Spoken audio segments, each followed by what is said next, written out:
Hello and welcome back to my channel. Today we're going to spill the beans on the 8 magic phrases you should avoid saying like the plague during your house hunting journey.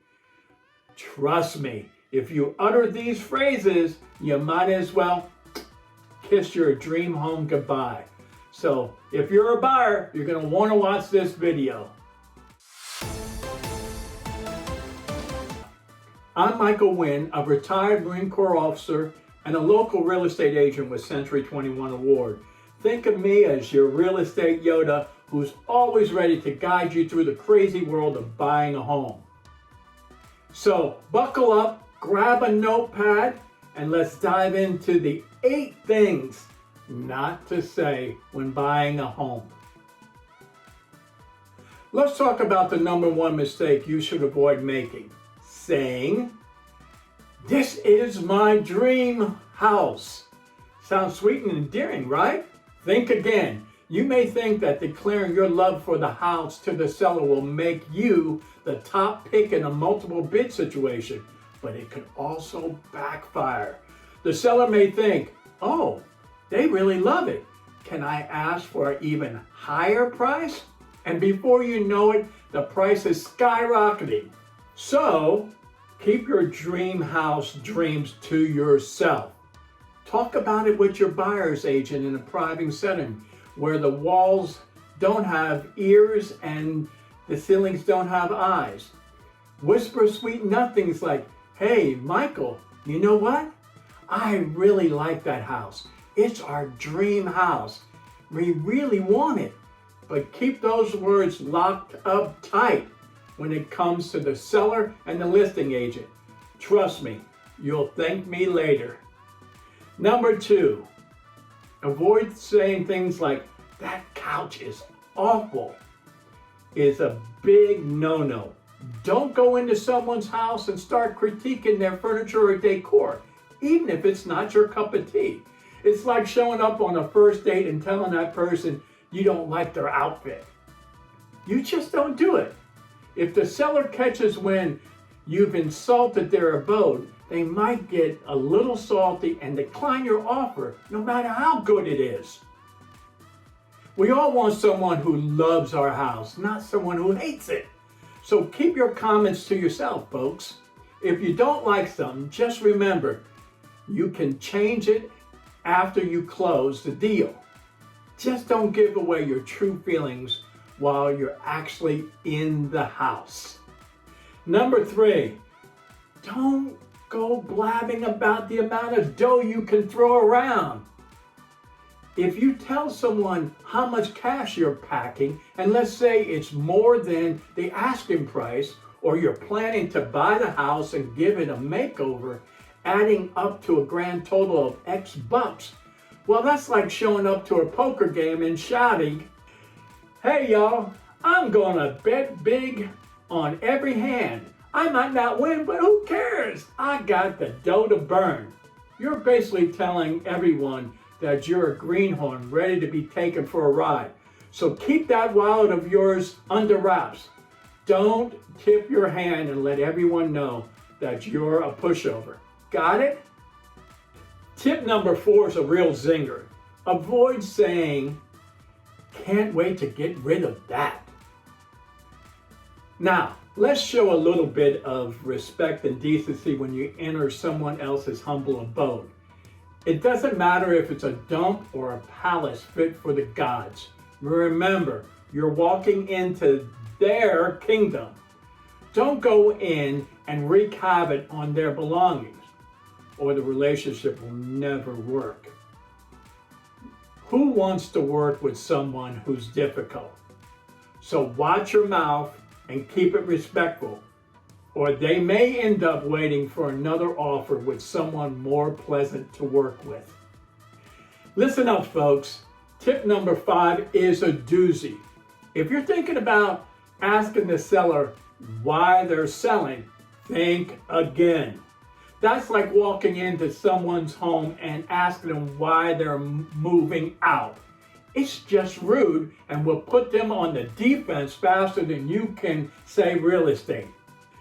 But don't worry, There's a sneaky way to get the scoop.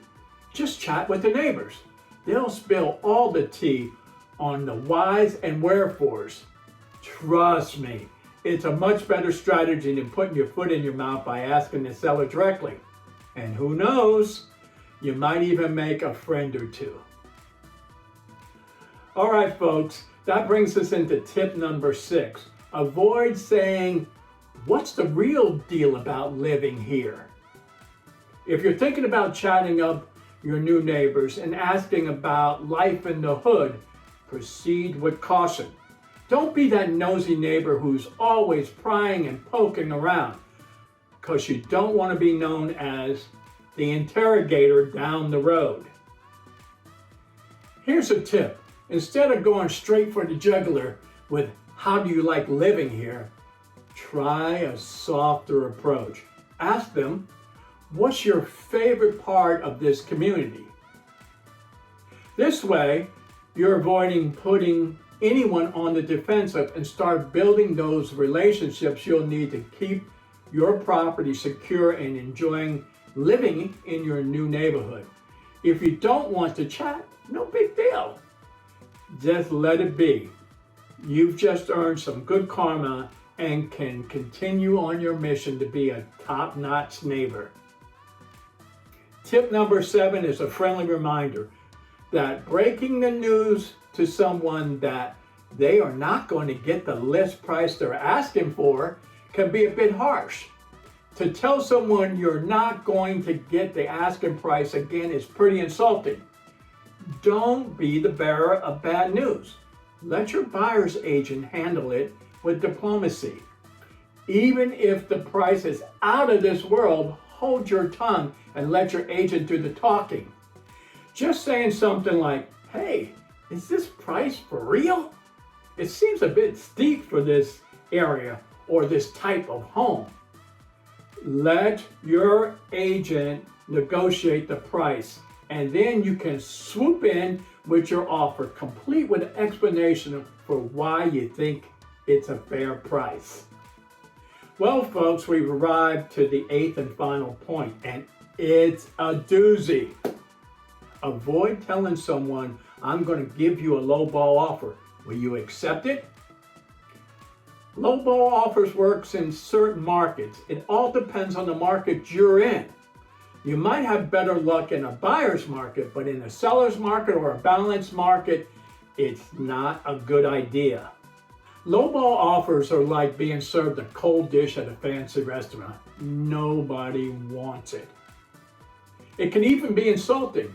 And if you try to come back with a better offer, the seller may remember the first time you tried to lowball them and say no. Making a lowball offer can create drama, like a soap opera, with the seller saying, "They lowballed me," and negotiations can go downhill. Let's aim for a win-win situation and keep the negotiation playing field level and open to positive talks to make sure everyone gets what they want in the end, as much as possible. If you have any questions or you want to buy or sell a home in the Oceanside area, just give me a call. If you want to share some of the things that you've learned not to say when buying a home, please do so in the comment section below. I'm going to put my contact information at the end of this video, so if you want to reach out to me, even just to say hi, please feel free to do so. I always enjoy hearing from you. I hope you've learned something new from this video. Now I'm going to ask you to do 3 things.